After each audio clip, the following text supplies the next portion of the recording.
नमः सिद्धेभ्यः।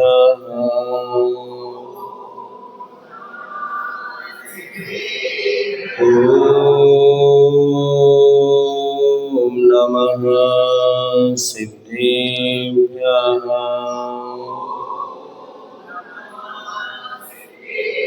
ॐ नमः सिद्धेभ्यः।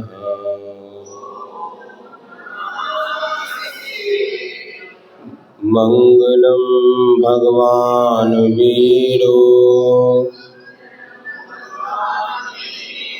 मंगलम गौतमो गणी मंगलम कुंद कुंदाद्यो जैन धर्मोस्तु मंगलम सर्वमंगलमांगल्यं सर्वकल्याणकारकं प्रधानं सर्वधर्माणां जैनं जयतु शासनम्। वंदे विद्यासागरम्।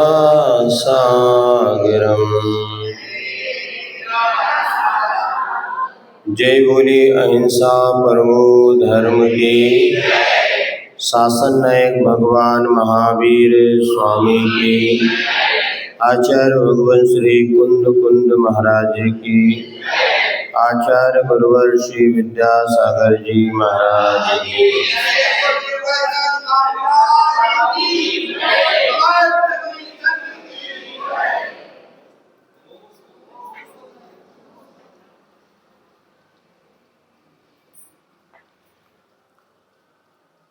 मर्यादा पुरुषोत्तम राम चंद्र जी के जीवन का वर्णन करने वाला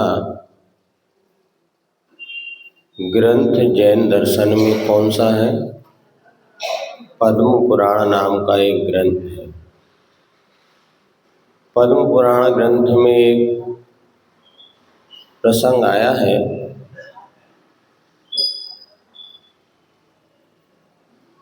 उसी ग्रंथ का होना चाहिए।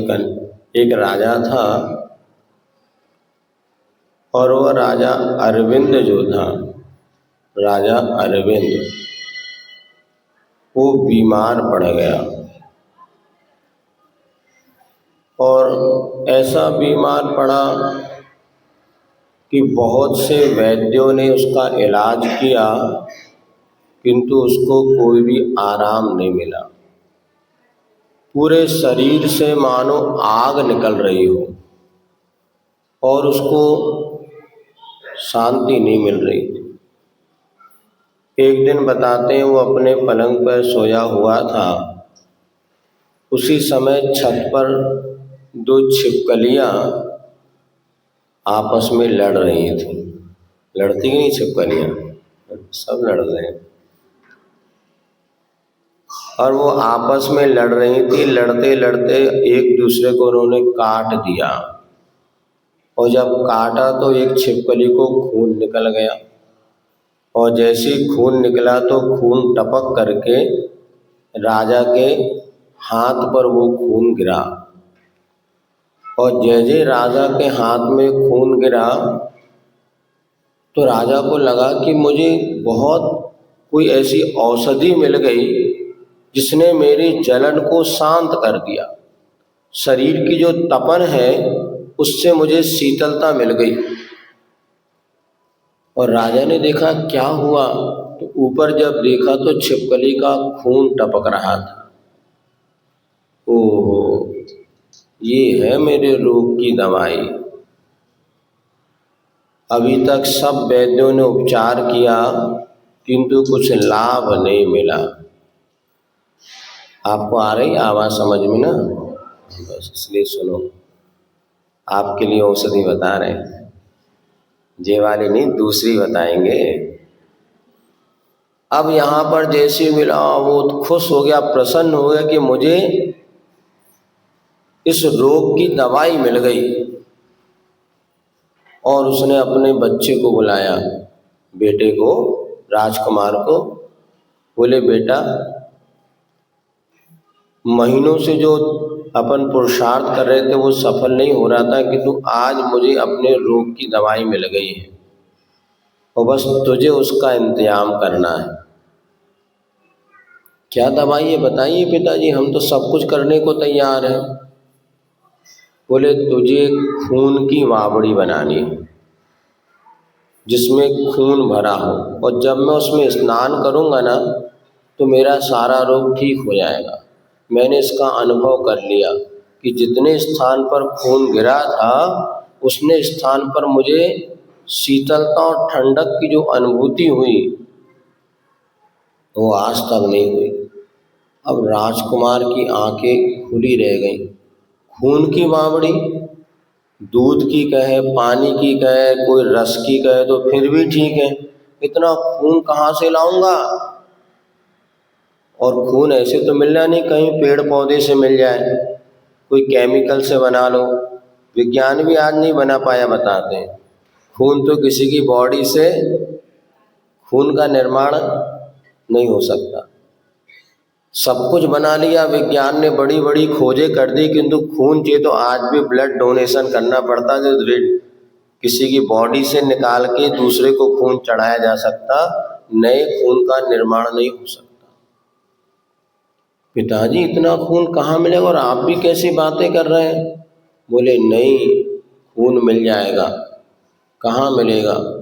तो बताते हैं अवधि ज्ञान था और मिथ्या दृष्टि वो था और कुअवधि ज्ञान उसके पास था। उसने अवधि ज्ञान लगाया। बोले यहाँ से दक्षिण दिशा में जाना, 10 किलोमीटर दूर पर वहाँ पर हिरणों का झुंड है, वहाँ हजारों हिरण रहते हैं, तो उनको पकड़ना, उनको मारना और उनका खून की बावड़ी बनाना। पिताजी अनर्थ है, पाप है। बोले क्या तुझे बाप से प्रेम नहीं? क्या तू मेरी आज्ञा को टालेगा? यदि सच्चा तुझे मुझे प्रेम है तो जा और मैं जैसा कह रहा हूँ वैसा कर। अब एक तरफ पिता की जिंदगी, एक तरफ धर्म की रक्षा, अर्थात हिंसा पाप, और इधर उधर क्या करो, बड़ा असमंजस में पड़ गया। किम कर्तव्य विमूढ़ हो गया, किंतु फिर भी पिता के मोह ने उसको इस कार्य के लिए बाध्य कर दिया कि चल कुछ भी हो, तुझे खून की बावड़ी तो तैयार करनी है। सैनिकों को लेकर के और दक्षिण दिशा की ओर जाने लगा। वहीं पर पेड़ के नीचे एक साधु मुनि महाराज मिले। मुनिराज को देखते उसको लगा अब मेरी समस्या का समाधान मुझे मिल जाएगा, और वो महाराज के चरणों में बैठ गया। निवेदन करता है, महाराज बहुत बड़े धर्म संकट में पड़ा हूँ, इधर अहिंसा धर्म की रक्षा करूँ कि अपने पिताजी की इच्छा को पूर्ण करूँ, समझ नहीं पा रहा हूँ। महाराज ने कहा बेटा, अहिंसा से बड़ा कोई दूसरा धर्म नहीं है। जीवाणम रक्षणो धम्मो, जीवों की रक्षा करना ही धर्म है। और तुम यहाँ पर जब आके जिस पिता के लिए तुम इस हिंसा के पाप को करने जा रहे हो, उनको तो दुर्गति का बंद हो गया, नरक गति का बंद हो चुका है। इसलिए उनका अवधि ज्ञान भी मिथ्या ज्ञान के रूप में परिवर्तित हो गया है। अब तुम चाहो तो उनके मोह में अपनी भी दशा बिगाड़ लो और चाहो तो अपनी रक्षा भी करो, उनके भी किसी तरह विवेक से काम करो, कि उस महान हिंसा का जो फल मिलेगा वो तुम्हें भुगतना पड़ेगा। इसलिए कुछ बुद्धि और विवेक से काम करो। राजकुमार ने भी सोचा बात सही है, कि इस तरह हिंसा करके पाप को अपने सिर पर लेना उचित, फिर भी पिता की इच्छा भी पूर्ण हो तो क्या किया जाए, उसने एक उपाय कर लिया। और 7 दिन बाद वो पिताजी से कहने लगा, चलिए पिताजी, आपकी इच्छा पूर्ण हो रही है और मैंने बावड़ी तैयार कर ली। जैसे पिता वहाँ पहुँचता है, सुनी है ना कहानी, सुनी तो सबने, नहीं सुनी तो सुन लो। हाँ, इसलिए अब जिंदगी में 2 काम जरूर करना मरने के पहले। मरना सबको, तो एक काम 2 काम कर, एक काम मतलब एक तो 6 डाला जरूर याद करना और पद्म पुराण ग्रंथ को जरूर पढ़ना, नहीं तो मरने ही नहीं।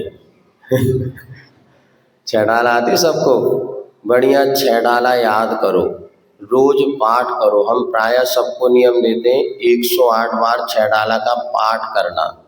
पाठ करते करते करते करते वो 6 डाला याद हो जाएगी।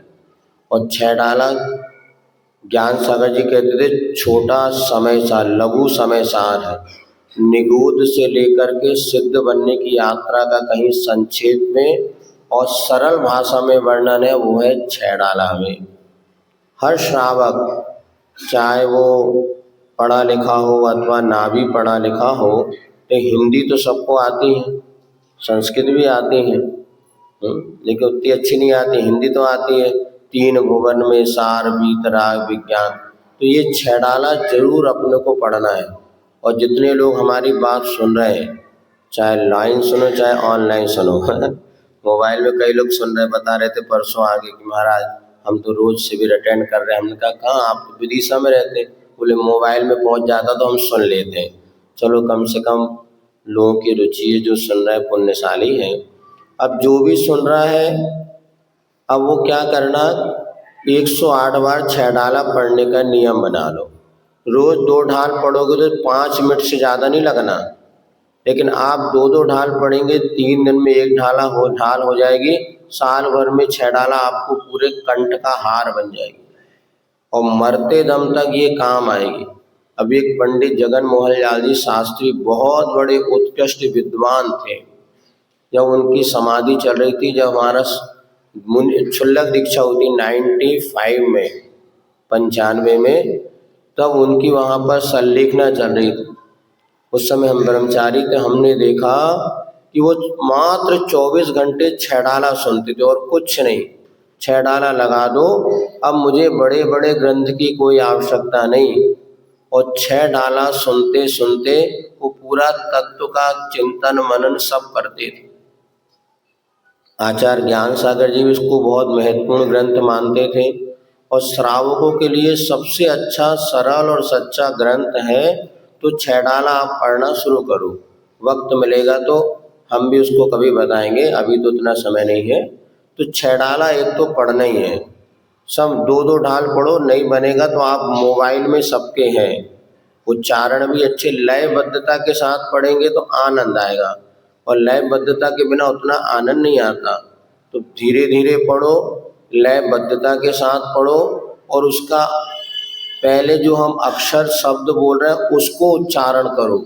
3 भुवन में सार, तो 3 भुवन में सार आपने बोले तो तामे बड़ी की मात्रा ती और न, इतना तो आपके सामने ये शब्द आंखों में भी आए, कानों में जाए। फिर 3 का अर्थ क्या होता है, 3 गिनती वाला 3, भुवन माने लोक, 3 लोक में सार क्या है। ऐसा आप 6 डाला पढ़ के 108 बार पढ़ने का मन बना लो, अगली टिप फिर बताएंगे। अब दूसरा पद्म पुराण ग्रंथ है। पद्म पुराण एक ऐसा आदर्श ग्रंथ है जिसमें मर्यादा पुरुषोत्तम राम का वर्णन है।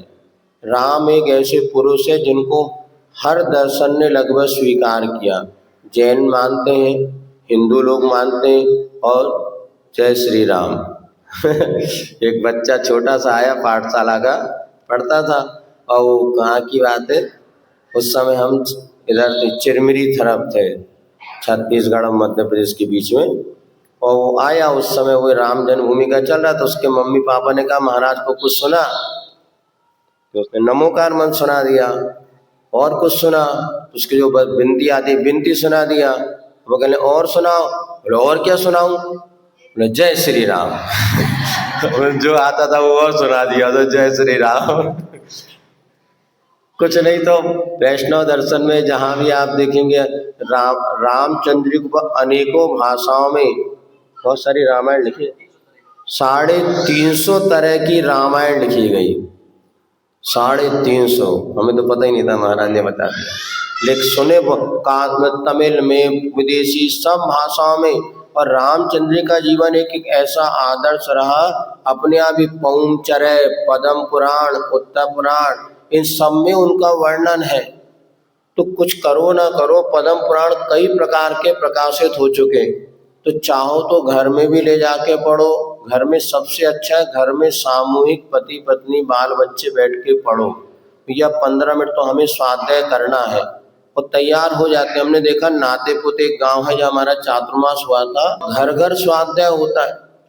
मंदिर में तो वो जाके करे ना करे, लेकिन घर में शाम को बैठ करके सब परिवार स्वाध्याय करते हैं। टीवी नहीं देखते, हम एक साथ बैठ के टीवी देख रहे हैं, फिल्म देख रहे हैं, लेकिन 5 पाप कर रहे, गरबा खेल रहे, डांस दूसरे पाप में। लेकिन एक साथ बैठ के स्वाध्याय करने का मन बनाओ। यदि जिसका आदर्श परिवार है, जिसके परिवार में पति पत्नी की पटती हो अच्छे से, बेटा बेटी आज्ञाकारी, तो आज उनको कहना बेटा हमने महाराज जी से नियम लिया, महाराज ने कहा है कि हम 15 मिनट बैठ के स्वाध्याय करें, चलो अपन बैठे। देखना जैसे पहले लोग सामूहिक बैठ के भोजन करते थे, सब माता पिता एक साथ बैठते थे और घर में प्रेम बढ़ता था। अब सामूहिक बैठने को किसी को समय नहीं, एक मोबाइल चला रहा है, एक ये कर रहा है, एक खाते समय भी अकेले खा रहे, वो सब व्यवस्थाएं बिगड़ रही। एक पुरुषार्थ करके देखो, घर में जो भी आपके सदस्य हैं उनको पढ़ने का मौका दो। दूसरी बात ये भी सुन लो, आप मत पढ़ो बेटा, तुम पढ़ो, हम सुनेंगे। जितने बुजुर्ग हो गए, बड़े लोग बिल्कुल मत पढ़ना, बच्चों कहना बेटा तू मुझको पढ़ के सुना दे। कितना भी आपका बेटा बेटी बेकार नहीं, जब आप कहोगे बेटा तू कुछ नहीं कर, मुझे ये एक पन्ना पढ़ के सुना दे, जरूर सुनाएगा। और नहीं सुनाएगा तो थोड़ा कहना बेटा कुछ तो दया, मैं तेरे पाँव पढ़ती हूँ, लेकिन तू मुझे एक पेज तो सुना दे। ये इतना सा आपका संस्कार बच्चे की जिंदगी बदलेगा और तुम्हारी जिंदगी बदलेगा। आज सबके बेटा बेटी पढ़े लिखे हैं, 4th क्लास में अगर कोई बेटा बेटी पढ़ते हैं तो 4 लाइन तो पढ़ सकते ना। आज से ये संस्कार देना शुरू करो, और घर में जाके बेटा पढ़, बेटा बेटा तू आज मुझे पेज नहीं सुनाएगा ना तो मैं कल उपवास कर लूँगी। इसमें कोई बाधा नहीं। ऐसे तो थोड़े बहुत धमकी तो चलती है जो है, तो यदि पतिदेव आ गए आप पढ़ के सुनाओ, नहीं तो मैं कल उपवास करूँगी। करो तो दादागिरी, क्या फर्क पड़ता, कर ले। और नहीं सुनाएंगे तो एक दिन उपवास कर ही लो, वैसे कल अष्टमी आने वाली, उसने कही हो। लेकिन ये अच्छा उपाय है, आप बच्चों से कहो बेटा तुम पढ़ के सुनाओ, और वैसे करना तो था ही। और हो सकता है इस निमित्त से अगर कल उपवास होगा तो शाम तक पूरी घर की सरकार हिल जाएगी, पक्का है। पूरा घर नहीं, सब हिल जाएगा कि मम्मी ने उपवास कर लिया, बेटा तूने पढ़ के नहीं सुना, एक पे पढ़ने को कुछ दिक्कत है क्या। अब जब वो पढ़े तो धीरे से पूछना बेटा इसका अर्थ क्या होता है, मुझे समझ नहीं आया। अब वो दिमाग, सबसे बड़ी बात है आज हर व्यक्ति समझदार है समझाने के नाम पे, स्वयं नहीं समझेगा, लेकिन गधा से गधा को भी आप खड़ा कर दो तो वो उनको वैराग की बातें ऐसे सुनाएगा कि आपको लगेगा यार इससे बढ़िया तो कोई होशियार है नहीं। हर व्यक्ति दूसरों को समझाने में खूब माहिर है, उनका करोगे। अब तुम मोड़ा मोड़ी तो सब भेज दो तुमने बेंगलोर, अब तुम ही पढ़ के उनको सुनाइयो हैं।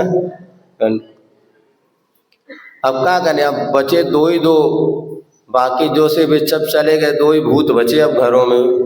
ज्यादातर घरों में क्या पड़े अब सर, अब बेबी राजी और बेबी राजी, उनने कहा कौन मोड़ा मोड़ी की सल्ल पाड़े, तो मोड़ा मोड़ी सोले कौन माई बाप की सल्ल पाड़े, तो तुम बेंगलोर में रहो, तुम भोपाल में रहो, 2 ही मजे में रहो। क्या जिंदगी हो गई वास्तव में। घर में जब तक 2-4 बाल बच्चे नहीं होते, घर में कैसे अच्छा लगता, अच्छा लगता। अब कोई नहीं, चले जाओ खा लो परे रहो। क्या जिंदगी बची। अरे या तो बच्चों को अपने पास रखो या बच्चों के पास चले आओ, अकेले 2 ही क्या करो, भगवान तुम ही सहारा है। लेकिन हमें तो नहीं, आप लोगों का हिस्सा जरूर मानना पड़ेगा, पहले से ज़्यादा आज के लोग बीतरागी हैं। पहले हमें ध्यान है, एक माँ पिता थे, माँ थी, पिता का अवसान हो गया, 7-8 बच्चे थे। और जब पिता का अवसान हो गया तो सब कमेटी अमेटी जुड़ गई 13वीं के दिन। बोले अब ये 7 बच्चों को कौन पालेगा? तो बोले एक को अनाथालय में भेज दो, 2 के वहाँ भेज दो, एक को यहाँ कह दो। माँ ने पहली बेचारी घूंघट डाल के बैठी थी, बाद में सबको कह दिया कोई समाज को चिंता करने के लिए, मैं 7 बच्चों को पाल लूंगी और एक भी बच्चे की अपनी आंखों से दूर, एक बच्चे को अपनी आंखों से दूर नहीं करूं, मैं 7 को पालूंगी। उस माँ ने 7 बच्चों को पाला और आज सब करोड़पति, सब धन है। आज 2 बच्चे होते नहीं, एक बेंगलोर, मतलब इतना 4ठी क्लास पढ़े, तू उधर पढ़ने चले जा, तू उधर चले जा, हम 2 ही ठाठ से रहेंगे। ये भोग विलासता का बढ़ता हुआ परिणाम है।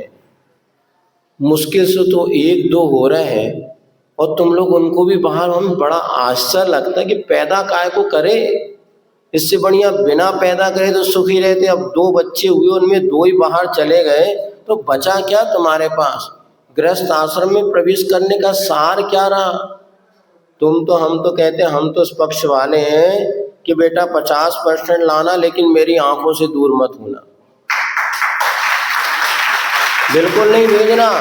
और ये मम्मियों की ज्यादा खतरनाक है, ये बुरा नहीं मानना, बाप से ज्यादा मताई खतरनाक है। वे नहीं चाहती हो तो मेरा लड़का खूब पढ़ ले, मेरी लड़की बिल्कुल इतनी अच्छी बन जाए, और घर में टिकने ही नहीं देती माताएं।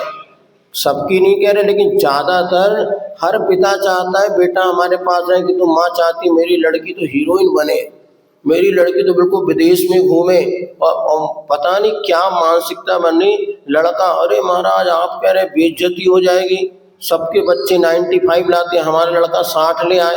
ध्यान रखो तुम्हारा बेटा तुम्हारे पास रहेगा, इससे बड़ी दुनिया में कोई दौलत नहीं है। सब भूत जैसे पड़े, कब मर जाओ, कब कोई चाकू घुसेड़ दे, कोई भरोसा नहीं। अरे दोनों रह ले, कब लूट ले, कम से कम बच्चे साथ में तो होना चाहिए। हमें देख के तो बड़ा दुख होता है कि क्या जिंदगी बची है आजकल। इसीलिए हमने पक्का कह दिया, जो चाहते हैं बेटा बेटी अंत समय तक हमारे साथ रहें, वो कभी भी बच्चों को ज्यादा परसेंटेज लाने के लिए मत कहना। बेटा 70% से ज्यादा लाने ही नहीं, और 60% से कम नहीं लेना। बस जितना मोर ज्यादा पढ़ोगे घर से गए, और कम पढ़ो तो हर से गए। तो कोई कहावत आती थी पहले, कहते थे। अभी एक सज्जन ने हमें बताया कि उनके पिताजी के 4 बच्चे थे, सत्य घटना है। अब देखो भाई, पुरानी घटना आने में टाइम लगेगा, चलने दो, जो चल रही बैलगाड़ी। 4 बच्चे थे, बोले तीनों बच्चे पढ़ लिख करके बाहर निकल गए। हमने भी सोचा हम क्या करेंगे, घर में रह के हम भी बाहर जाएंगे। तो उनके पिताजी ने तलवार निकाली, घर में तलवार थी। बोले, जब मैंने कहा पापा मैं भी बाहर जा रहा हूँ, मुझे पढ़ना लिखना नौकरी करना, ये रखी तलवार, हम दोनों ही बैठे, पहले हमारी गर्दन काट और जा। उन्होंने बताया मेरे बाप ने मुझसे कहा 50 एकड़ जमीन थी, लेकिन हम यहाँ नहीं रहेंगे, और ये तलवार पहले हम दोनों ही गर्दन काट दे और जा।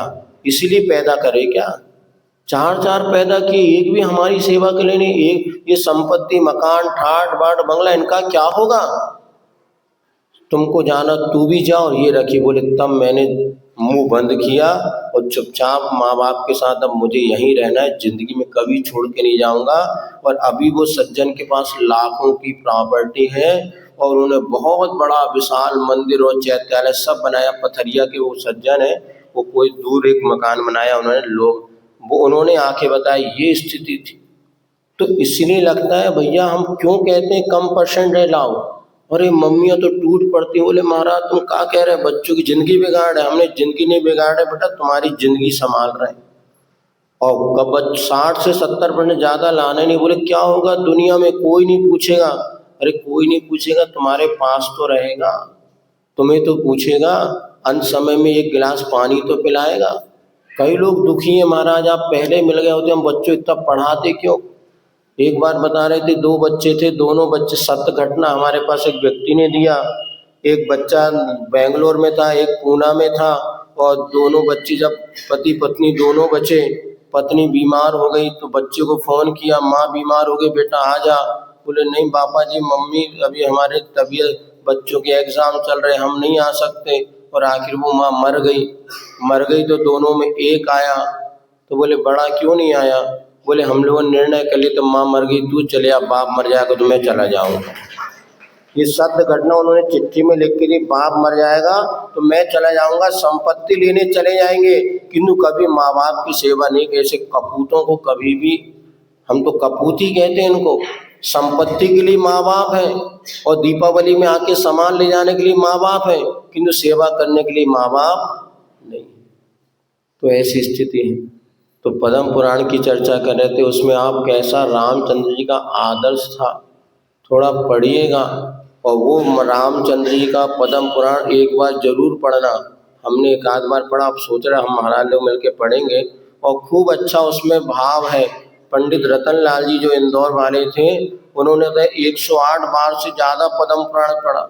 और वो तो नियम ले लेते, 3 दिन जैसे शिखर जी गए ना तो 7 दिन में पूरा पद्म पुराण पढ़ते थे। आपको जैसे मान लिए 2-3 दिन व्रत उपवास करना है, भैया आज पूरे दिन हम पद्म पुराण पढ़ेंगे। महाराज कितनी जब तक मन लगे पढ़ो। और इतना कथानक है, उन्होंने 7 दिन में पूरा पद्म पुराण किया, वो खूब आराम से। और जिंदगी में हो सके तो 108 बार पद्म पुराण पढ़ो। कुछ मत पढ़ो, ज्यादा पढ़ने से लाभ नहीं होगा, ज्यादा बार पढ़ने से लाभ होगा। समझ में आ रहा नहीं आ रहा? एक ही ग्रंथ पढ़ लो, लेकिन 108 बार पढ़ो और उसको समझ के पढ़ो, तो आपको देखो कितना पद्म पुराण ग्रंथ तुम्हारी जिंदगी को परिवर्तन करने के लिए पर्याप्त है। और बस एक ग्रंथ ले लो और उसी को बार बार पढ़ो, बार बार पढ़ो, बार बार पढ़ो। इसलिए हमने 2 बात बता दी, मरने के पहले 2 काम जरूर करना, एक छैडाला पाठ करना और पद्म पुराण पढ़ना। इसके पहले मरना की मरना ही नहीं, हम तो मरेंगे नहीं जब तक ये 2 काम नहीं करेंगे। तो ये करना। तो आपको अरविंद राजा की कथा सुना रहे थे। ये तो बीच की नदियां हैं, 2 नदी बैठे ना, गंगा सिंधु, उनकी 14,000 लघु नदी, ऐसे बीच बीच में प्रसंग आता रहता, तो आपको सुना देते हैं। हाँ, तो अभी आज का प्रसंग प्रारंभ नहीं हुआ ये तो क्या हुआ था, वो अरविंद, और चलिए पिताजी 7 दिन हो गए, मैंने बावड़ी तैयार कर दी। अब जैसे बावड़ी तैयार कर दी तो चलो वो भी खुश हुआ। और खुश हुआ तो उसने क्या किया, जैसे ही पहुंचा, जैसे कपड़े उतार के सरोवर में डुबकी लगाया बावड़ी में, उसको यार ये तो वो है नहीं है, जो चिकनाई जो ठंडक उस खून में थी, इसमें खून में वो तो है नहीं। अरे लगता है मेरे बच्चे ने मेरे साथ धोखा किया। उसने भी क्या किया था, लाख होता ना, लाख लाल रंग का कोई रंग की बावड़ी पानी में घोल के बावड़ी बना दी और निसला पिता सन। लेकिन पिता को जैसे उसमें प्रवेश किया और वो कोई ठंडक नहीं मिली, हो गया इसने मुझे धोखा दिया। अब गुस्से में आकर के मेरे साथ धोखा। राजा तो वैसे सिर फिरे होते ही हैं, और सीधे तलवार निकाली और बच्चा सहसे खड़ा ही था सामने, उसको मारने के लिए तलवार लेके वो जैसा आगे आया, बच्चा समझ गया कि बेटा अब तो गड़बड़ है। उसने भागना शुरू किया और जी भी तलवार लेके उसको मारने के लिए पीछे भागा। अचानक पत्थर पे पैर पड़ा, वो गिर पड़ा, तलवार उसी के पेट में घुस गई और वो राजा वहां पर मर गया। मर के वो राजा नरक चला गया। ये कहानी कहने का उद्देश्य है कि व्यक्ति को अपने शरीर के प्रति मोह होता है तो व्यक्ति हर अनर्थ करने को तैयार हो जाता है। और हम यही दिनों चर्चा कर रहे हैं कि अगर हमें कुछ मनुष्य जीवन मिला है, कुछ पुरुषार्थ करना है, तो अपने देह के प्रति मोह को कम करने का पुरुषार्थ करना है। अनादि काल से हमारा इस देह के प्रति इतनी आसक्ति का भाव है कि हम सब कुछ करने को तैयार हैं, लेकिन शरीर हमारा सुरक्षित रहना चाहिए, शरीर हमारा सुंदर दिखना चाहिए, शरीर हमारा ये होना चाहिए। लेकिन वास्तव में ये शरीर की दशा ऐसी है कि कितना भी सुरक्षित रखने का प्रयास करो, ये सुरक्षित रहता ही नहीं। लेकिन शरीर के प्रति जो चेतन आत्मा है उसको हम संभाल सकते हैं, वो शाश्वत है। शरीर अशुचि है, मात्र रत्नत्रय पवित्र दे। शरीर कैसे पवित्र हो सकता है? बोलो, करना है क्या शरीर को पवित्र? बस आचार्यों ने एक ही उपाय लिखा है, स्वभाव तो शुचौ काये रत्नत्रय पवित्र दे। क्या कहा? स्वभाव तो शुचौ काये। ये शरीर स्वभाव से अपवित्र है, अगर पवित्र करना हो तो रत्नत्रय के द्वारा पवित्र हो सकता है। मुनि महाराज कभी स्नान नहीं करते, फिर भी आपके घर में आ जाए तो आप कहते हमारा घर पवित्र हो गया। चौके में आ जाए तो चौका, वही दादी अभी लड़ रही थी, वो नाती को डांटे बिना नहाए घुसे आओ, तो पूरा चौका गंदा कर दिया, भागे यहाँ से।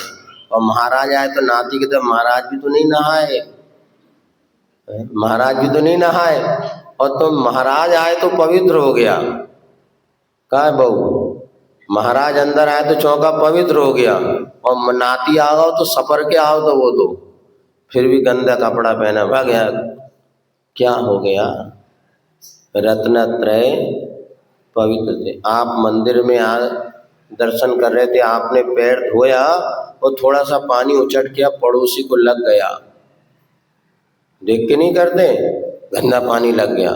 वही महाराज आ गए और उन्होंने पैर धोया, तुमने जल्दी से उठा करके मूड पे लगा लो। वो कह रहा कैसे आदमी, अभी हमारा एक बूंद गिर गया तो गुस्सा हो रहा है, और महाराज के तो इतना सारो चरणों का। रत्नत्रय, बस संयम धारण करोगे तो शरीर पवित्र हो सकता है। रत्नत्रय के द्वारा ये पवित्र होता है, अन्यथा शरीर में कभी पवित्रता आती नहीं। तो स्वभाव तो शुचो का है। इसी प्रकार शरीर स्वभाव से तो दुख का ही साधन है, कभी इससे सुख मिल नहीं सकता।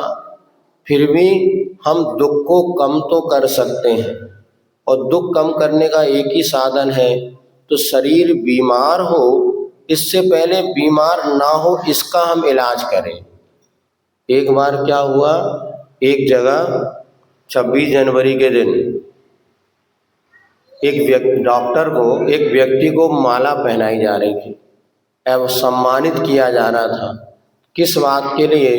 किसने तालाब में गिरते हुए 10 लोगों की जान बचाई। सुन नहीं रहे?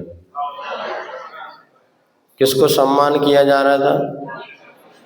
इसने मरते हुए 10 तालाब में डूबते 10 व्यक्तियों की जान बचाई।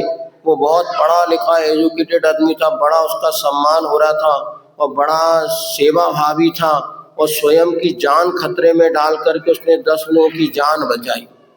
वहीं पर एक देहात का कम पढ़ा लिखा व्यक्ति था, चाहे चंदन नगर कहीं होगा, नहीं, क्या बात है इसमें, कोई बुरी बात है? कम पढ़ा लिखा ना कोई बुरी बात है क्या? अरे जो जितना कम पढ़ा लिखा होगा ये समझना उसके बाद उतनी संवेदनाएं होंगी। पहले देखना कम पढ़े लिखे लोग होते, संवेदना होती थी, संयम होता था।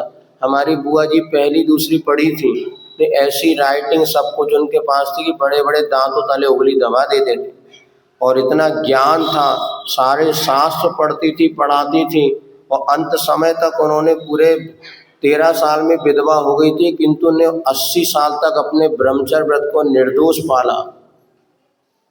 ये भी कोई कम बात है कि ये कम पढ़े थे इसलिए काम हो गया? आज तो ज़्यादा पढ़ने का परिणाम निकला, शादी होने के बाद 3 महीने बाद ही तलाक। आज सबसे ज़्यादा समाज अगर परेशान है इस तलाक के केस, जज लोग परेशान है कि महाराज इतने तलाक के केस आ रहे, समझ नहीं आ रहा। देखना जो कम पढ़े लिखे लोग आएंगे तो तलाक की नहीं सोचते, और जितने ज़्यादा एजुकेटेड हो गया, मैं रानी तू रानी, कौन भरे कुएं का पानी, कौन घर में काम करेगा, हम भी पैसा कमा सकते हैं, तो बेटा लाओ। 6 महीने होते नहीं तलाक की एप्लीकेशन लगने लगी। इतने बड़े शहरों में बड़ी जगह आप देखना तलाक के दिन रात। इसका कारण है कि मोर स्टडीज ज़्यादा। तो कहाँ का था कम पढ़ा लिखा? चलो मनोज तो नहीं था जय सर, अभी तुम्हारी अच्छी बात। अब वो भी बैठा हुआ था सभा में, देख रहा था यार मुझे तो अवार्ड नहीं मिला, लेकिन उसने दिमाग लाया कि 10 व्यक्ति डूबे काहे को, बचाना तो बात क्या, पहले डूबे क्यों, थोड़ा बचा।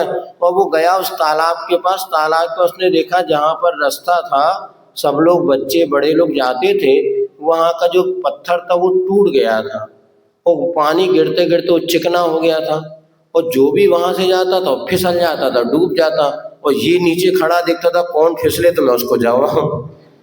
अब वो ने देखा यार, वो गया दूसरे दिन, उसने जा कर के उस पट्टी पे बढ़िया थोड़ी सी सीमेंट ले गया, एक पत्थर ले गया, उसको पैक कर दिया और वहाँ की काई वगैरह अलग कर दिया। अब साल भर हो गया, वहाँ एक भी आदमी नहीं मिला, डूबा ही नहीं। क्योंकि जहाँ से फिसलता था वो रास्ते ही बंद हो गया। अब अगले साल किसी को अवार्ड नहीं मिला। लेकिन पता चला कि बाद में यार ये ऐसा हुआ, अगले साल तो 10 व्यक्ति को डूबते बचा था, इस बार एक को क्यों नहीं बचा? बोले भैया डूबे तो बचाऊं, तो डूबा क्यों नहीं? फिर पता चला वो जो मनोज है ना तुम्हारे यहाँ के, उन्हें वो पट्टी मट्टी कर दी थी, वो एक भी नहीं डूबा। अरे बोले सही पुरस्कार का अधिकारी तो, लेकिन उसको पुरस्कार नहीं मिलेगा।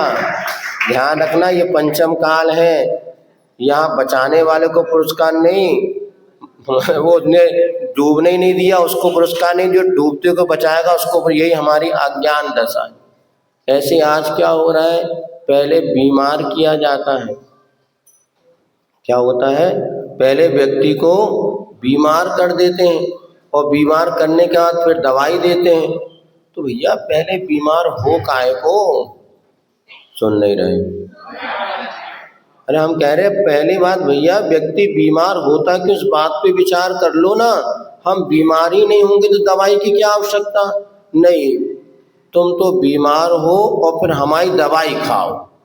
अभी कह रहे महाराज ब्लड प्रेशर, शुगर, सब बीमारी है। हमने कहा हमारी क्लास में आप ही कह रहे थे, कौन कह रहा था? एक बब्बा आए थे सुबह, हमने कहा हमारी चले गए आप, हाँ बैठो, बहुत अच्छा, बहुत है, बढ़िया था।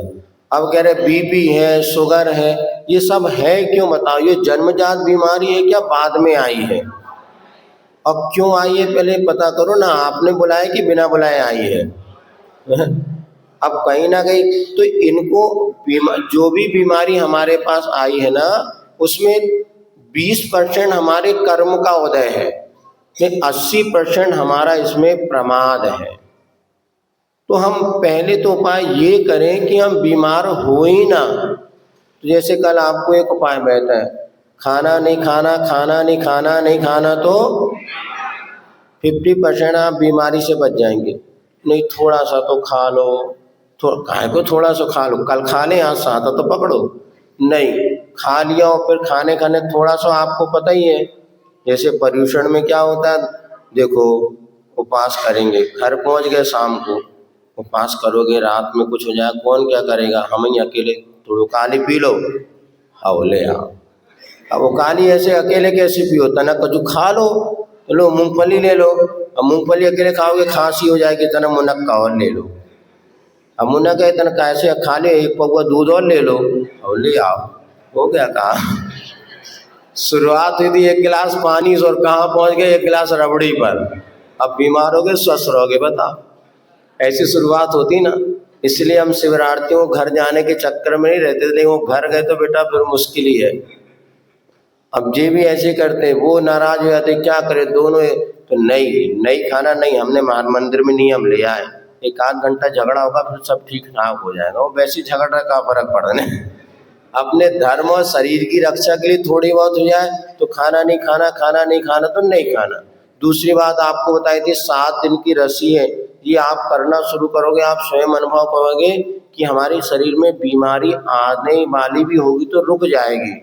क्योंकि जब हमारा शरीर में ओवरलोड होता है ना, आप देखना मोबाइल में यदि ज़्यादा आपका डाउनलोड आप कर लेते हैं तो हैंग मारने लग जाता और शरीर भी काम नहीं करता। तो कभी ऐसा करके देखो भैया, आज हम अन्न ही नहीं, एक दिन अन्न का भी त्याग करके देखो। उपवास आदि नहीं बन पाते कोई बात नहीं, हमारे आचार्य अनशन नहीं बनता, अवमोदर्य करो। आज हम 1 रोटी से ज़्यादा नहीं खाएंगे, यदि रोज 2 खाते तो 1 खाओ, 1 खाते तो आधी खाओ। आज हम पानी वगैरह लेंगे, बस दूध लिक्विड लेंगे, कोई खाएंगे नहीं, ये भी कर सकते हैं। यदि आज हम भोजन करेंगे, शाम को कुछ नहीं लेंगे। ये समझ जाओ जिनकी उम्र 55 से ज़्यादा हो गई या जिनको कोई काम नहीं है ना विशेष, वो नियम बना लो कि 1 बार के सिवा दूसरी बार भोजन करेंगे नहीं। एक आसन, अब हम लोग देखो महाराज लोग 20, 22, 25 साल की उम्र वाले, अपनी छोड़ दो, ये सब महाराज लोग 1 बार भोजन करके रह रहे कि नहीं रह रहे बताओ? तुम 60 साल के हो गए तो भी कहते दूसरी बार तो चाहिए महाराज। क्या काम है? ना घर में कोई काम है, ना दुकान में कोई काम है, घर वाले परेशान, घरवाली परेशान, फिर भी न छूट रहा हो घर। तो भैया 60 साल के बाद 1 बार भोजन करने का नियम बना लो। बस शाम को ज़्यादा हुआ तो पानी ले लो, थोड़े से मखाने ले लो या उकाली ले लो, बस। दूध भी नहीं लेना, शाम को दूध लेना भी कफ कारक बनेगा, हालत बिगाड़ेगा। 1 महीना प्रैक्टिकल करके देखना, ना जवानी आ जाए तो कह रहे बुढ़ापा जवानी में परिवर्तित हो जाएगा, हाथ पैर ये बीपी मीपी सब ठीक हो जाएगा, बीपी भी ठीक और बीपी भी ठीक। और कितने बार भोजन करते पापा? अब एक बार करके देखना, बीपी और ये दोनों कंट्रोल ना, शुगर भी कंट्रोल। एक ही बार भोजन करो, पानी ठंडा नहीं पीना, गर्म पानी पीना, और भले पानी 3 बार पियो। पानी की मात्रा शरीर में नहीं पहुंचने से ये बीपी बढ़ती है और ये तुम्हारा शुगर बढ़ती है। तो पानी की मात्रा शरीर में ज्यादा पहुंचे और भोजन कम करो। और 50 साल 55 से ज्यादा जिनको कोई दुकानदारी का काम नहीं है वो दूसरी बार भोजन करना छोड़ दो। हम तो 25 साल से करे, कोई दिख रहा है क्या दुबले पतले तुम्हारे जैसे? तुम तो 4 बार खा रहे फिर भी सूख रहे। इसलिए अब एक बार खाओ फिर देखो बॉडी अच्छी बनेगी। है अन्न छोड़ के अन्न नहीं खाना रे, वो तो सब बता ही दिया अभी। तो अन्न मतलब अन्न एक बार भोजन पानी, यही काम नहीं, एक बार भोजन पानी थाली में बैठ के करो। दोपहर के 2 बजे 2 गिलास पानी ले लो और शाम को काली ले लो, थोड़ा सा मखाने ले लो, बस इससे ज्यादा नहीं। अब देखो आप ना बीपी बढ़ेगी ना आपको घटे, ना ये आपको नहीं ये खा लो वो खा लो, कुछ नहीं। 7 दिन करके देखो, रिजल्ट ना मिले तो वापस कर देना माल। और बीपी के लिए सबसे अच्छी चीज है पिस्ता खाना शुरू को। पिस्ता आता ना, पानी में 10 पिस्ते फुला दो सुबह, और 10-15 पिस्ते खाली पेट ले लो, ना आपको बीपी बढ़ेगा ना आपका बीपी घटेगा। लेकिन शर्त की वो दवाई छोड़नी पड़ेगी। तो दवाई खाते खाते लोगे तो उसको इतना असर नहीं होगा। फिर भी जिनको ज्यादा हाई दिक्कत है एकदम भी मत करना, लेकिन पिस्ता लेना शुरू कर दो आप 6 महीने लगातार। कोई दिक्कत है क्या पिस्ता लेने में? कोई दवाई तो है नहीं। बढ़िया पिस्ता लो खाली पेट, है पानी में फुला करके बढ़िया 6 महीने पिस्ता लो। जिसकी दवाई चल रही तो 1 दिन छोड़ के 1 दिन लेना शुरू कर दो, फिर 2 दिन छोड़ के 1 दिन लो, फिर दवाई आपकी छूट जाएगी। शुगर वाले भी बिल्कुल मत घबराओ, हम आपकी दवाई पूरी छुड़ा सकते हैं। वो छिंदवाड़ा वाले जैन साहब आते उन्हें तो हमारे कहीं जो दवाई छोड़ी कोई दवाई नहीं खाना पड़ता। लोग घबराएं कि 200 शुगर, 200 तक शुगर नॉर्मल है, सिर्फ डॉक्टरों की डॉक्टरी चल रही है। 200 शुगर में कोई बीमारी नहीं, ये तो अपनी अपनी शरीर की कैपेसिटी होती है। तो आता तो फिर भी आप कंट्रोल करना चाहते हो तो ऐसा करो कि अपने लिए मेथी का पानी, ये कुछ उपाय है वो बाद में बताएंगे, लेकिन पहला उपाय तो खाना नहीं खाना तो, और दूसरा उपाय आपको कम खाना। कम खाने से कभी कोई बीमार नहीं होता, ज्यादा खाने से। और डॉक्टर कहता थोड़ा थोड़ा नहीं भैया, टाइम टू टाइम 2 बार ही खाएंगे हम तो जो स्वस्थ हैं, जो है तो भैया 1 बार भोजन करेंगे, शाम को मात्र पानी लेंगे। इसको कहते अवमोदर। तीसरा आपको बताया था रस परित्याग। अब हम आज नमक नहीं लेंगे, कल मीठा नहीं लेंगे, ये नहीं करेंगे। ऐसा आप 7 दिन की रसी कर लो, ये रसी से भी आपके शरीर में विकार दूर हो जाएगा। इसके बाद आपको ये 3 बातें कल बता दी थी। अब आज नई बात और आज एक और बताया था, आँख को बंधन, पेट को लंघन और पैर को मर्दन। अब एक आचर्षी और सुनाते थे, वो भी आपको सुना देते। वैद्य जी तो नहीं बैठे? अच्छा वो चले गए। उसमें वैद्य जी की डंडा वाली बात थी। उनके घर से तो कोई नहीं, वैद्य जी घर से कोई नहीं है। वो कैलाश वैद्य जी है ना, है उनके घर से। अम्मा बैठी, अम्मा कौन सुनाई दे रहे हैं तो दे, अम्मा कोई सुनाई नहीं दे, वो कथी नहीं समझ पाए। अब देखो, पेट नरम पैर गरम, पेट नरम पैर गरम, सिर हो ठंडा, वैद्य जी आए तो दिखाओ डंडा। क्या कहा बोलो? पेट नरम पैर गरम, सिर हो ठंडा, और वैद्य जी आए तो दिखाओ।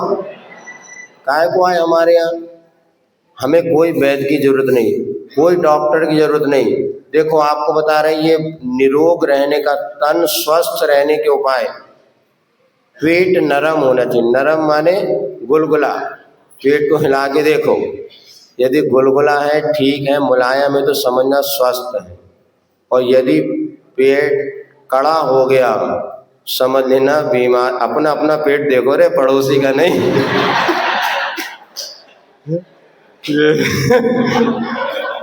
ये हिंदुस्तान है भैया, लोग पड़ोसी का पेट पहले देखते हैं, अपना का।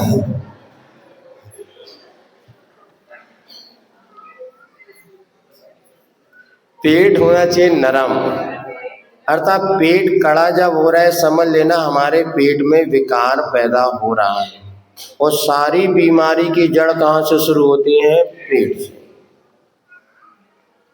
और पेट को नरम रखने का क्या उपाय है? तो सबसे बड़ा तो आपको बता दिया, यदि पेट कड़ा हो रहा है तो आज हम कुछ नहीं खाएंगे, लेकिन ये सबके बस की बात नहीं है, तो फिर क्या करेंगे?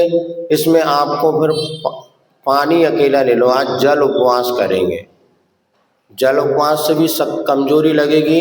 आज हम मात्र फल लेंगे, 2 केले, मतलब आपके फल में सेब फल है, संतरा है, अनार है, केले, ये थोड़ा सा लेके अच्छे गर्म, और आज कुछ खाएंगे नहीं। देखना आपको कमजोरी नहीं लगेगी, अभी तो जो पेट में आपका मल जमा हुआ है, जो कड़कपन जिसकी वजह से आ रहा है, वो कड़कपन आपका दूर होगा। अगर पेट नरम है तो आप बीमार नहीं है। कोई कितना भी कह दे पेट तो बढ़िया हल्का है हमारा, और खाली पेट। और उसके बाद आपको बताया, जैसे अभी एक प्राणायाम आता है, कौन सा? कपाल भाती। उसमें ही बताते कपाल भाती से जब पेट में आप 200-300 स्ट्रोक आज से भी 300, 400 कपाल भाती कर लेते। क्या करना पड़ता है?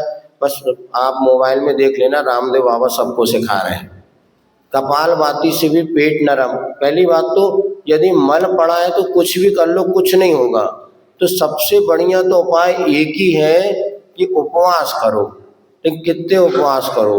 कई बार उपवास के बाद भी उतना लाभ नहीं होता। जब हमारे तीव्र अशुभ कर्म का उदय होता ना, तो कुछ भी दवाई कार्यकारी नहीं करती। फिर भी एक ये रामबाण औषधि है, और लंघन से बड़ी त्रिदोष नाशनम।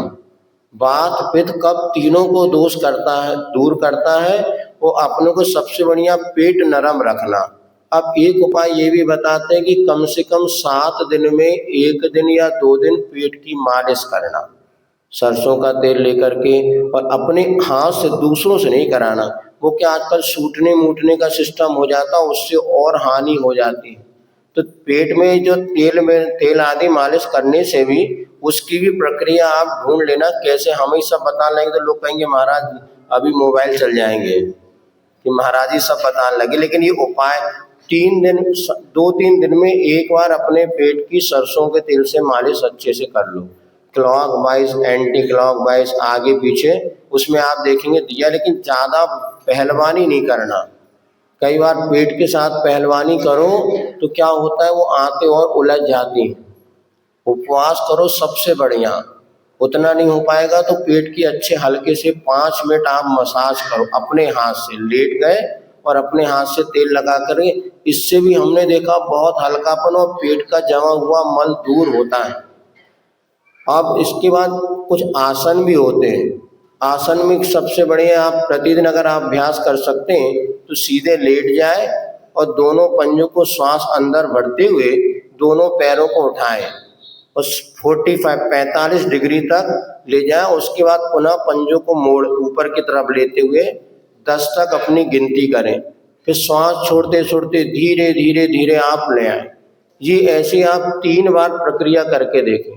पहले बायां पैर करना, फिर नीचे हो जाए, फिर दायां पैर करना, फिर करना, ऐसे आप। तो इससे आपकी आंतों की मजबूती होगी। अभी क्या खाने में तो मजबूत है, बाकी काम कुछ नहीं करते आते, तो पचाने में पूरी ताकत। तो जब आप इस प्रकार के बाएं दाएं करते हुए 3 बार, फिर 3 बार दोनों पैर उठा करके पीछे पंजे करके फिर करें, फिर रिलैक्स कर दें। और इसका एक और एक्यूप्रेशर में आता है कि आपके बीचों बीच नाभि, ये तो कर लिया अपन ने, इसके बाद नाभि को अंगूठे से आप प्रेशर देंगे तो आपको पता चलेगा कि यहाँ पे फंक्शन हो रहा है। क्योंकि नाभि आगे पीछे खिसकने से भी बहुत सारे पेट की तकलीफ होती है। पहले लोग जानते थे था, लेकिन अब ये नियमित आप अभ्यास करें तो अपन ने 3 बात कहते हैं, निरंतर अभ्यास। अब इसके बाद आप क्या कर सकते हैं, एक्यूप्रेशर के अनुसार नाभि के चारों ओर 4-4 अंगुल के दूरी से वो पॉइंट होते हैं जो कि आपके पेट के अनेक बीमारियों को कंट्रोल। तो ये अपनी 3 उंगली के माध्यम से आप 4 अंगुल का गैप देकर के नीचे, बाएं और ऊपर चारों तरफ 3 उंगली के माध्यम से प्रेशर दें, एक्यूप्रेशर जैसे दे करके 10 गिनती रुकें, फिर छोड़ें, फिर 10 गिनती रुकें, फिर छोड़ें जैसे। तो आप स्वयं अनुभव करेंगे कि हमारे पेट के जो आगे पीछे नाभि का विचलन है वो उससे कंट्रोल हो सकता है। तो ये पेट नरम करने के उपाय हो सकते हैं।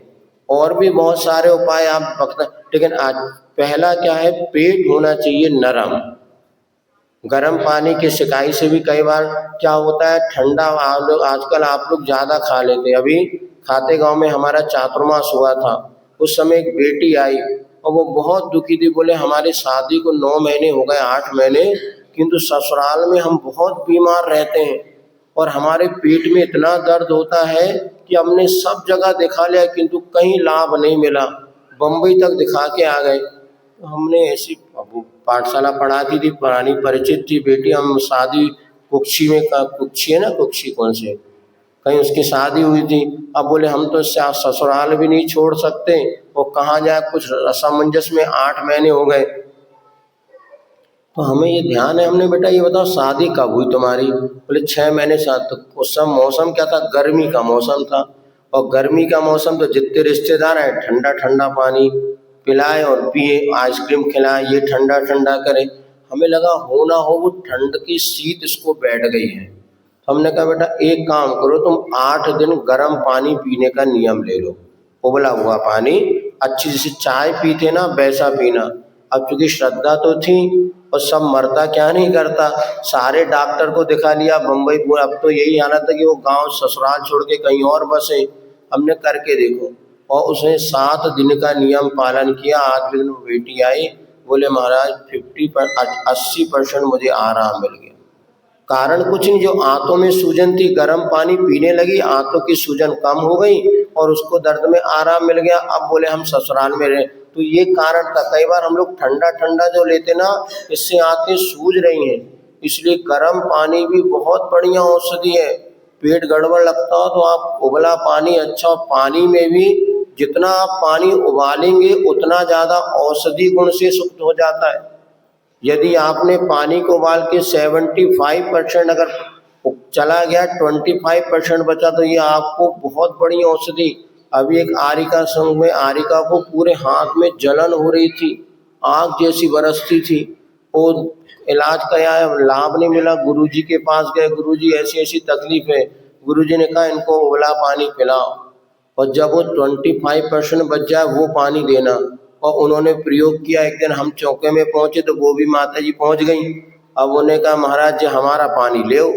अब उनका ये भाव था कि अपनी चीज तो नहीं देखेंगे, जो उनके लिए औसत ये हमारा पानी, हमने तुम्हारा पानी कैसा है? तो फिर उन्होंने बताया कि गुरुजी ने ऐसा कहा था, तब से हमें 15 दिन में बहुत कुछ आराम मिल गया, जलन कम हो गई, खुजली कम हो गई।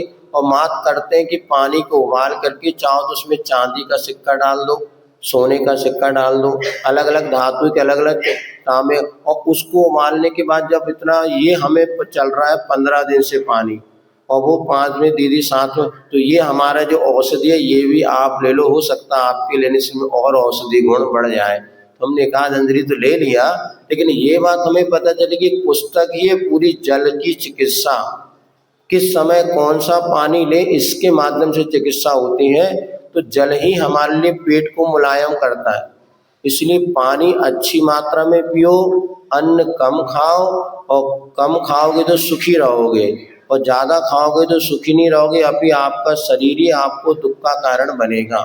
पानी में सौंठ भी डाल सकते हैं, सौंठ डाल दो तो भी पानी पाचक हो जाता है। उबाल लेंगे तो आज पानी ही जब गलत जाएगा तो पेट कैसे स्वस्थ रहेगा? तो पेट नरम। दूसरा क्या करना है? पैर गरम। अब सिर ठंडा अभी नहीं बताएंगे तो हमारा सिर गरम हो जाएगा तो टाइम होने वाला ना। पैर को गरम रखना है। पैर गरम रखने का उपाय आपको पहला बता दिया, अच्छे सरसों तेल की मालिश करो सोते समय। या सुबह उठ के करो, सुबह उठ के सुनो, सुबह उठ के लोग नींद में ऐसा कमर दो कि ये बिल्कुल नहीं करो। जैसे नींद खुले सबसे उठो और बढ़िया ताली बजाना शुरू करो। ये रस्सी कूदना आता है क्या? बिना रस्सी के भी 2, 5, 10, 12 रस्सी कूदो बिना रस्सी के, या ऐसे उछलो जैसे बंदर उछलता है, बंदरिया नहीं, ये बंदर बंदरिया ऐसे उछलो थोड़ी देर और 5-10 बार आप उछलेंगे, उसके बाद ताली बजाओ, अपने आप प्रमाद भगेगा। लोग उठने के बाद भी आधे घंटे भूत जैसे घूमते रहते हैं। अरे तुरंत उठो और घूमो। और सबसे बढ़िया क्या है, और आप उठो, कुछ नहाने धोने जरूरत, सीधे उठो और बाहर निकलो घर के, हम तो मंदिर जा रहे हैं। मंदिर बंद भी है दूर से मंदिर के, यदि आपके 1-2 किलोमीटर दूर कोई मंदिर हो तो सबसे अच्छे उठ को घूमने जाओ। सुबह सुबह की हवा 100 रोगों की एक दवा। तो पलंग पे पलटते पलटते हो, लड़ते बिड़ते दिमाग खराब करो नहीं। जैसी नींद खुले जल्दी उठो, हमें तो घूमना। ये पैर गरम, अब हम घूमने की तो नहीं कह सकते क्योंकि आगे, लेकिन स्वास्थ्य की दृष्टिकोण से अगर आप जा भी रहे उजाले में जाओ, ज़्यादा अंधेरे में नहीं। लोग 3 बजे निकल जाते, 4 बजे से आके मंदिर का दरवाज़ा खटखटाने लगते। हम क्या, हमें सामायिक शुरू नहीं हुई कि दरवाज़ा काहे खटखट, इतनी जल्दी भी नहीं आना। कौन आता 4 बजे मंदिर? जो भी आता उजाले में आओ, पानी सब उजाले में काम करो। पता नहीं सुबह 4:15 बजे आ जाते, कोई 4:15 बजे, है ना, 4:15 पे आते ना। 4:30 से इतने अंधेरे में मंदिर नहीं आना चाहिए। सुनो, और अंधेरे में पानी नहीं खींचना चाहिए, पानी नहीं, सब रात्रि में पाप का करने के पाप का बंद होगा। आप वहां से आए और आपने रात्रि में पानी के साथ मेंढक मर गया ना, तो जितना पाप कमाया उतना पुण्य नहीं कमा पाओगे। उजाले में आओ सुबह से। अभी कोई परिस्थिति अभी हो रहा है कि हमेशा ऐसा होता है? महाराज यहाँ इसीलिए जल्दी आ रहे क्या? बोले तुम्हें तो पता ही नहीं होगा, आशीष मुंडी नहीं हिला रहे। हमेशा जल्दी आते कि अभी महाराज जी असली जल्दी है? हाँ, कोई बात नहीं, अभी आ रहे तो, लेकिन इतना ध्यान रखना नहीं। कई लोग की ऐसी आते हैं सुबह 3 बजे से मंदिर चले आएंगे और माली को परेशान करेंगे। डुकरिया थी हमारे गांव में बचपन में, वो 3 बजे से 4, 4:30 बजे और 5 बजे तक तो उजाला होवे के पहले भी सब घर चले जाते। वो डुकरा भी था, डुकरिया भी थी, वे सब 3-4 ऐसी टीम थी उनकी पक्की, कि उजाला होने के पहले घर पहुंच जाते थे, आग जलाएंगे। और व्रती थे वो। हमने उनको समझाया तुम क्या कर रहे हैं? नहीं, बोले महाराज वो 2-3 दादियाँ इतनी जल्दी उनको शर्म आती थी मंदिर में कि घर भगने की पड़ी रहती, अंधेरे में। हम ये कभी नहीं करना परिस्थिति। तो हम तो सुबह उठ करके घूमने की, लेकिन हाँ मंदिर जरूर जाओ, उजाला हो जाए। 2-3 किलोमीटर अगर कोई मंदिर है तो यहाँ से कहाँ जा सकते, 2 किलोमीटर नेमी नगर चले आओ, और नेमी नगर जाओ। बाहर से नेमी नगर में मानस्तंभ है ना बाहर, बढ़िया मानस्तंभ के दर्शन करो, परिक्रमा लगाओ और वापस लौट करके आ जाओ। तो प्रातः कालीन वंदना का पुण्य मिलेगा। और नंगे पैर जाओ बिना उस चप्पल पहने। तो प्रातः पैर गरम करना हो तो चलो।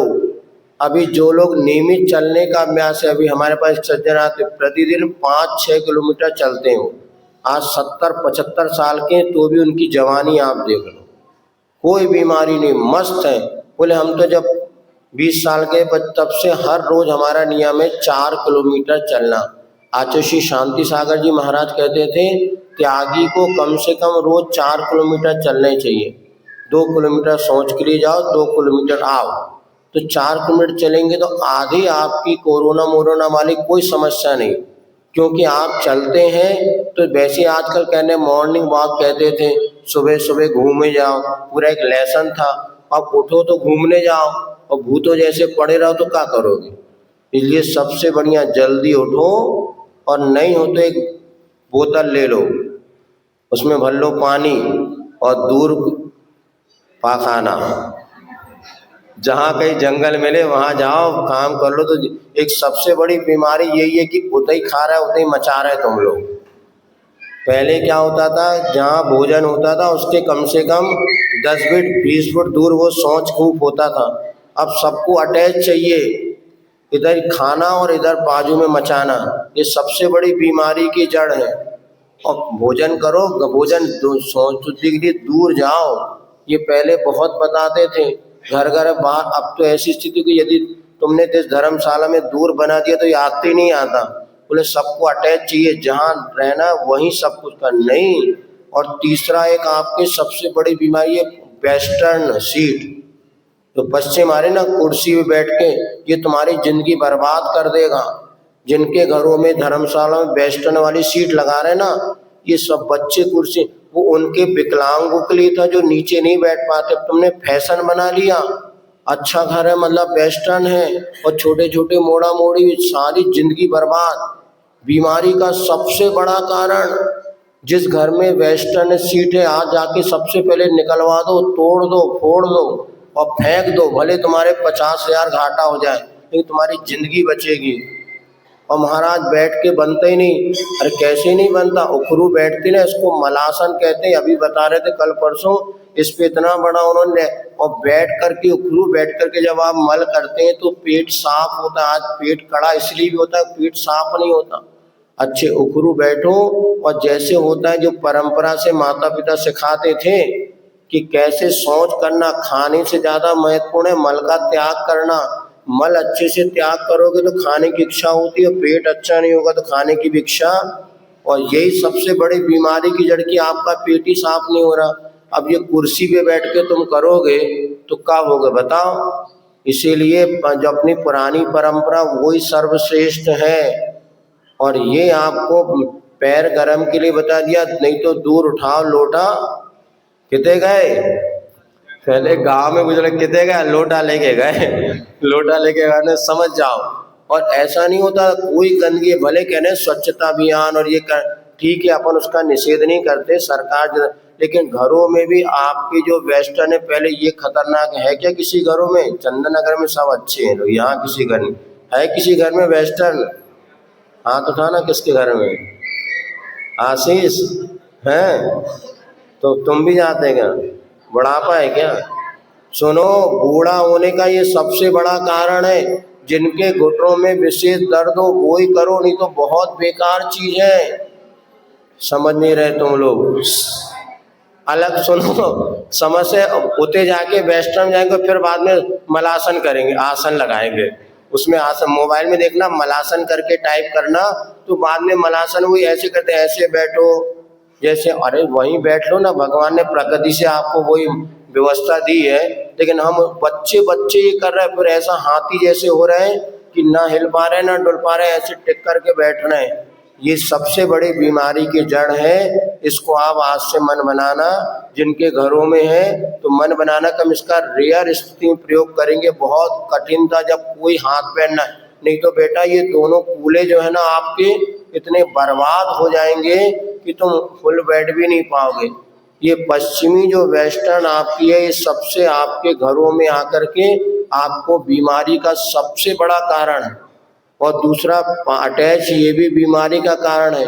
हो सके तो थोड़ा घर से जहाँ आप सोते हैं उस कमरे से तो वहाँ वहीं सोना, आपको 12 घंटे व्यतीत करना। और उसकी सबकी सेंट तो नहीं आती होगी, लेकिन कीटाणु तो सब आते होंगे ना। उसमें जो बैक्टीरिया निकलते हैं, बताते हैं जब ब्रश वगैरह रहता ना, उस ब्रश में लाखों ऐसे बैक्टीरिया वो जमा हो जाते हैं मल के, वहीं शौचालय को वहीं आप लोग डब्बा, वो फिर कहीं बताएंगे आपको, पुस्तक है हमारे पास, सब उसमें लिखा है।